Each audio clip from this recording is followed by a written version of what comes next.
Hallo zusammen, heute geht es um das Thema FL Studio 21 und wie man es jetzt schon installieren kann und die Beta-Version schon vor allen Leuten benutzen kann. Zuerst öffnen wir da unseren Browser und kopieren den Link aus der Videobeschreibung, könnt ihr einfach kopieren. Dann Enter drücken, dann kommt es zu dieser Forum-Webseite von ImageLine. Dann scrollen wir ein bisschen runter und kurz über diesem Bild sehen wir schon Installers für Windows und für Mac. Es geht beides genau gleich. Hier steht jetzt noch FL Studio 20.99. Das heißt sozusagen, es ist schon 21, aber es ist die Beta-Version, dass es halt gezeigt wird, dass es noch nicht wirklich fertig ist. Dann drücken wir einmal, ich habe hier in meinem Fall Windows, Mac geht genauso, drücken wir einmal drauf. Dann seht ihr schon, es wird installiert.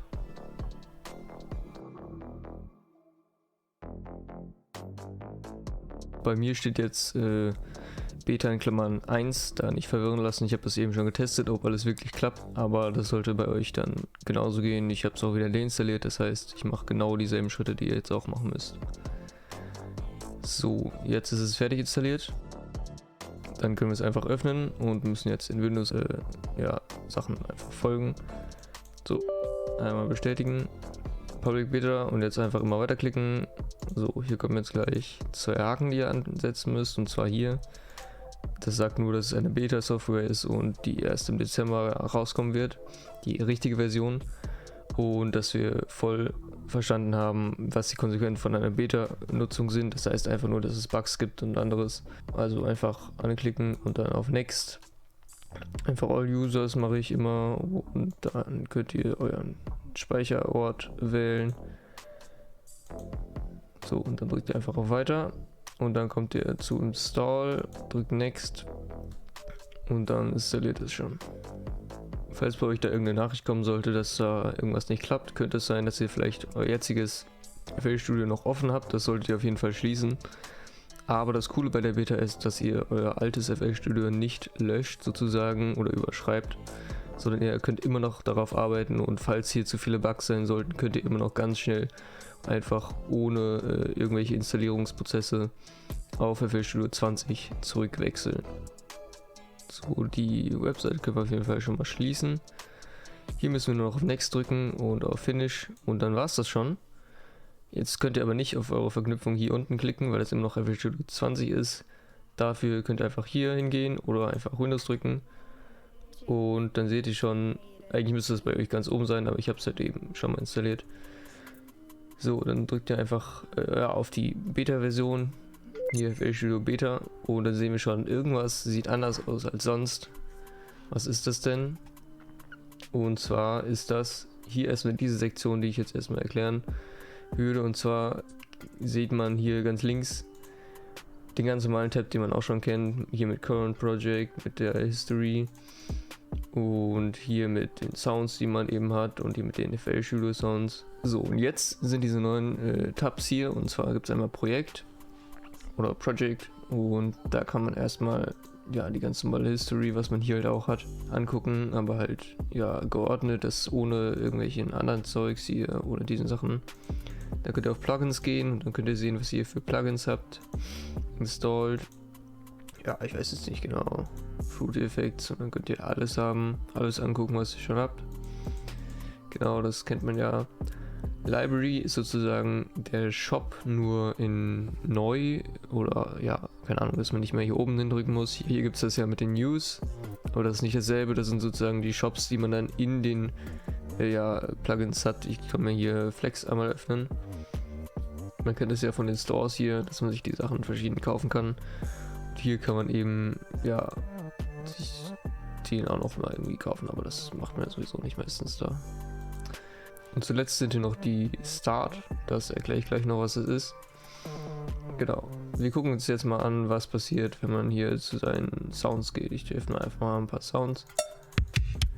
So, dann sehen wir schon, hier unten ist auch was Neues, und zwar dieser Player, wo man die Wellenform des Sounds sehen kann. Und den kann man hier unten auch abspielen und die Lautstärke sogar ändern. Genau. Und was wir auch noch neu sehen, ist hier die Tag-Leiste. Da können wir einmal auf Tags gehen und da gibt es ja verschiedene. Start, Kick, das ist tatsächlich von mir, das habe ich eben, als ich es ausprobiert habe, gemacht, aber das erkläre ich gleich noch, wie das geht. Dann, genau, sehen wir hier MIDI, also alle MIDI-Sachen, die man hat. Das müsst ihr mal deaktivieren, sonst wählt ihr beide aus und dann könnt ihr beides sehen, aber das wollt ihr meistens nicht. So können wir die Plugins begutachten, die wir hier haben. Und Presets, die wir ja, für verschiedene Instrumente haben. Dann die ganzen Projekte, die man hier hat, die kann man auch hierüber öffnen. Und dann auch weitere Sachen, Scores, VSTs, VST3. Ja, genau, die ganzen Sachen. Und jetzt zeige ich euch mal, wie man so einen eigenen Ordner erstellen kann. Und wie man ja verschiedene Sounds darauf, in den Ordner auch reintun kann. So, gehen wir erstmal auf einen Soundordner, den ich habe. Jetzt dachte ich mir erstmal, jo, es wäre doch cool, wenn ich hier unten einfach auf Kick drücken könnte und dann werden mir alle Kicks gezeigt, die ich überhaupt habe, sozusagen. Ja, und zwar muss man nur Rechtsklick machen und dann sieht man hier unten diese neue Kategorie. Kann man einmal zu Favoriten hinzufügen, das kann man auch hier als einfach auf den Stern klicken und dann sieht man das. Das gibt's endlich, das habe ich mir lange gewünscht, weil sonst sucht man immer doof rum, wo war denn dieser eine Sound. Genau, und dann kann man hier auf Add Tag drücken, kann zum Beispiel hier sagen, okay, das soll zu dem MIDI-Ordner, und wenn man jetzt auf MIDI drückt, wird einem der angezeigt, okay, das war jetzt vielleicht nicht die schlauste Idee, alles in MIDI zu machen. Genau, aber wir wollen das jetzt erstmal in einen anderen Ordner, so. Ups, so. Wo haben wir den Kick? Da haben wir den Kick. So, wenn wir jetzt Rechtsklick drücken, können wir hier zum Beispiel zu meinem Kick-Order das hinzufügen. So, und jetzt kann ich hier auf Kick drücken und dann sehe ich, die ist ja gespeichert. Wenn ich jetzt hier einen neuen Ordner aufmachen will, zum Beispiel Clap, dann kann ich hier einfach Rechtsklick draufklicken, Add Tag, weil wir wollen ja nicht einen schon bestehenden Tag haben, sondern einen neuen, deswegen gehen wir auf Add Tag, geben wir einfach Clap ein, Enter drücken oder Ja drücken und dann sehen wir hier diesen neuen Ordner Clap. Und wenn wir jetzt darauf drücken, kommt diese Clap. Und wir können auch ganz, ganz viele verschiedene einfach in einen Ordner packen. Das ist dann sozusagen ganz normal, wie wir es schon kennen. So, was gibt es sonst noch Neues hier in diesem Abteil? Und zwar haben wir die Möglichkeit, ich habe mir schon mal ein paar Loops einfach runtergeladen von Looperman. Loops, wenn wir drauf drücken, hier anzuhören. So, wir können jetzt aber auch, wenn wir Steuerung drücken, hier diesen Pfeil wird nach vorne oder nach hinten verschieben und dann können wir aus der Mitte raus einfach anfangen, das Sample anzuhören oder ja genau, dann können wir einmal einen richtig guten Preview darüber kriegen, wie das Sample aussieht oder sich anhört, und wenn wir nicht alles von vorne durchhören, weil da in der Mitte ein cooler Sound war, den man haben möchte, dann ist das so jetzt auf jeden Fall möglich. So, und was meiner Meinung nach hier in der Sektion auch cool ist, dass man hier Rechtsklick klicken kann und dann Change Icon zum Beispiel, und dann können wir sagen, das sind meine Instrumente. Meine Instrumente sollen ja so eine Wave haben. Und dann werden hier alle Orte, die da drunter sind, ja mit so einer Wave gezeigt. Außer wir wollen hier auch nochmal das Icon ändern, und zwar zum Beispiel zu Vocals, weil meine Vocals sind, und dann werden eben alle Orten darunter auch so geordnet. Und da kann man zum Beispiel auch sagen, okay, wenn ich jetzt hier meine Drums drin habe, dann habe ich hier ein Drum-Dings, ein Drum-Icon. So, wenn man hier Rechtsklick drauf macht, habt ihr bestimmt gesehen, steht hier auch noch Change Color, und dann kann man einfach seine Kits in der Farbe machen, die man haben will. Und so fällt auf jeden Fall der Ordner mehr auf als vorher. Genauso ist es dann mit den da drunter, und da könnt ihr dann sagen, okay, die will ich jetzt nicht so, die will ich jetzt vielleicht rot, weil das mein Schlagzeug ist, und dann könnt ihr ja das andere einfach mal grün machen, was auch immer ihr wollt. Und da ist auf jeden Fall sehr viel Kreativität von euch gefragt. Wie weit könnt ihr FL Studio noch bringen. Wieso klappt es jetzt nicht? Doch, hat geklappt, okay. So, für das nächste Feature brauchen wir einmal 2 Loops. Ich nehme jetzt einfach irgendwelche Loops, die hier kommen. Und zwar gibt es hier unter diesem Dropdown-Menü Fade In und Fade Out. Und zwar ist das auch neu. Und ich habe mir erstmal gedacht, was macht das überhaupt? Das macht doch gar nichts mit meiner Melodie. Aber als ich dann gesehen habe, dass ich 2 übereinander ziehen kann, und dann sieht man hier langsam, dass die eine Kurve, also die linke Kurve runtergeht und die rechte Kurve auch. Und das ist sozusagen das neue Feature, dass wenn man 2 übereinander zieht, dass die dann sozusagen ineinander faden. Und das kann ich mal abspielen, wie sich das dann anhört. Also erstmal ohne. Ohne kann man so erstmal sehen.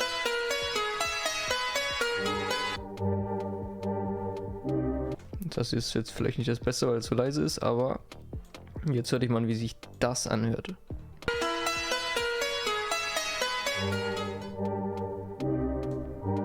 Die passen jetzt gar nicht zusammen, aber damit kann man auf jeden Fall richtig coole Sachen machen. Ist so eine coole Idee, wenn ich mal gucken kann. Wenn man hier jetzt einfach eine 808 hat, oder 2 808s. Eine, die so ist und eine, die ist ein bisschen länger vielleicht. Wie wird sich das wohl anhören? Mal gucken. Boah, da kann man ganz neue Sounds erstellen, die es vorher noch nie gab. Ja, wenn man darauf steht, kann man es auf jeden Fall machen. Was auch neu ist, ist, wenn man sich ein Loop nimmt und dann kann man hier noch gar nicht wirklich sehen, weil wieso das hier lauter wird, leiser wird. Aber wenn man jetzt auf dieses kleine Icon hier drückt, dann sieht man diese Fade-In und Fade-Out-Kurven und man kann die auch hier verstellen oder einfach ausschalten, genau so wie man es haben will. Und hier kann man es auch höher machen, dass es schneller reinkommt oder langsamer. Und wenn man das nicht will, kann man es auch einfach ausmachen. Genauso bei dem Ausfaden. Das kann zum Beispiel beim Anfang auch sehr gut Klicks verhindern, wenn man ein Sampler hat, das laut anfängt und da so hohe Klicks drin sind, dann kann man das so einfach verhindern. Außerdem seht ihr hier schon, ist hier noch so ein kleiner Knopf und dieser Knopf, da seht ihr schon, steht Gain dran, der verändert einfach den Gain, also die Lautstärke des Samples. Und dann müsst ihr zum Beispiel nicht mehr hier auf Normalize gehen und dann ist alles so, wie ihr es wollt, sondern ihr könnt es einfach ziehen in die Lautstärke, die ihr haben wollt. So, und als nächstes gibt es ein neues Plugin, das ist zwar noch die Trail-Version, aber genau dafür brauchen wir einen Loop, den wir einfach mal mit Steuerung L zu einem neuen Mixer linken. Und zwar heißt der Multiband Delay. Ich muss ihn nur finden. Hier ist er. Bei New. Und zwar gibt es hier das Feature, dass man eben Delay hat. So, das hört sich dann ziemlich scheiße an. So, und zwar hat man hier ein paar verschiedene Einstellungen, die man machen kann. Und man kann hier die Höhe verstellen. Und den Delay eben hier erstmal verändern auf jeden Fall. Und hier kann man aber sagen, welche Frequenzen sozusagen Delay bekommen sollen und welche nicht. Wenn wir jetzt wollen, dass nur die höheren Frequenzen sagen wir 5000 Hertz Delay bekommen sollen, können wir einfach so machen. Und wir merken schon, dass hier in der Mitte ist sozusagen genauso wie es vorher war. Und wir sehen auch, dass hier diese Spur ein bisschen verzogen ist. Und damit können wir auf jeden Fall ganz neue Sachen, ganz neue Töne kreieren.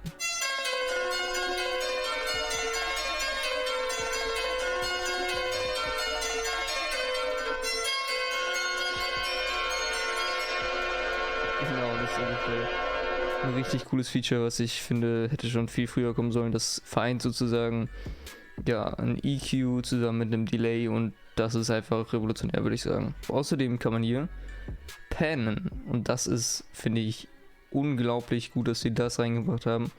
Und zwar kann man hier zum Beispiel die Tiefen von einem Sound nach links pennen und die anderen nach rechts und dann wieder nach links und nach rechts, so wie ihr wollt. Und jetzt hört euch das mal an. So, wenn ihr es mit Kopfhörern hört, was ich natürlich hoffe, weil Kopfhörer sind wichtig. Das hört sich natürlich jetzt ein bisschen komisch an, aber genau. Da gibt es hier noch verschiedene, ja, Presets, die einfach sozusagen, ja, das langsamer hochgehen lassen oder gar nicht und dann halt ein bisschen Panning.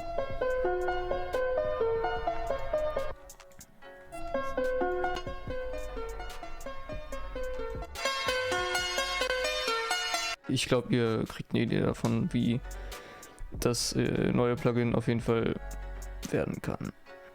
Ich denke, dass dieses neue Plugin einfach sehr gut vor allem für Sounddesigner und Loop Designer sein wird, weil dadurch einfach nochmal Sounds generiert werden können, die ja mit den ganzen Effekten vorher entweder sehr kompliziert gewesen wären oder ja einfach nicht möglich gewesen wären. So, das nächste Feature ist das Import von M4A-Dateien, also Audiodateien. So, wir können hier mal, ich habe jetzt gerade was runtergeladen. Ich habe hier mal meinen Explorer und Schnellzugriff. Hier habe ich einen runtergeladen und mal gucken, ob es klappt. Ich habe es noch nicht ausprobiert. Könnte jetzt auch ein Flop werden. Aber es funktioniert auf jeden Fall. Und wir sehen, es ist M4A. Also, ja, das ging vorher noch nicht. So, und als letztes Feature gibt es nochmal was richtig Cooles, was mir bestimmt einige Nerven kosten wird. Und zwar, wenn man hier auf File geht, also in den Settings auf File, dann kann man hier einstellen, wie oft FL Studio sozusagen dein Projekt autosaven soll. Und hier geht es jetzt very frequently, also jede Minute und bevor risky operations, also bevor man zum Beispiel rendert oder ein Plugin lädt, das ziemlich groß ist und wo FL Studio eventuell abstürzen könnte. Und genau, wir gucken mal, wie das vorher bei FL Studio aussah. Hier habe ich noch die alte Version. So, gehen wir einmal auf File und hier sieht man, das häufigste waren alle 5 Minuten. Und wenn man jetzt hier sieht, ja, ist diese extra Option nochmal hinzugekommen, dass man einfach jede Minute und vor Risky Operations sein Projekt auto saven kann. Und zwar, wenn man dann hier auf File geht und auf Revert to Last Backup, dann wird das zur nächsten Minute zurückgesetzt, anstatt zum letzten Save von vor 5 Minuten sozusagen. Heißt, wenn man dann sozusagen Sachen macht, die eben risky sind, dann wird es vorher gespeichert und ja, somit verhindert man, dass es eben sehr einfach abstürzt und man das ganze Projekt nicht mehr hat. Ja, ich hoffe, ihr konntet viel Neues lernen, was ich euch jetzt gezeigt habe. Und ja, ich wünsche euch einfach viel Spaß mit den neuen Features, auch in der Beta-Version schon. Dann sehen wir uns beim nächsten Mal. Für mehr solche Videos schreibt gerne in die Kommentare, was wir als nächstes machen sollen. Lasst ein Like da, abonniert gerne, wenn ihr wollt. Bis zum nächsten Mal. Ciao.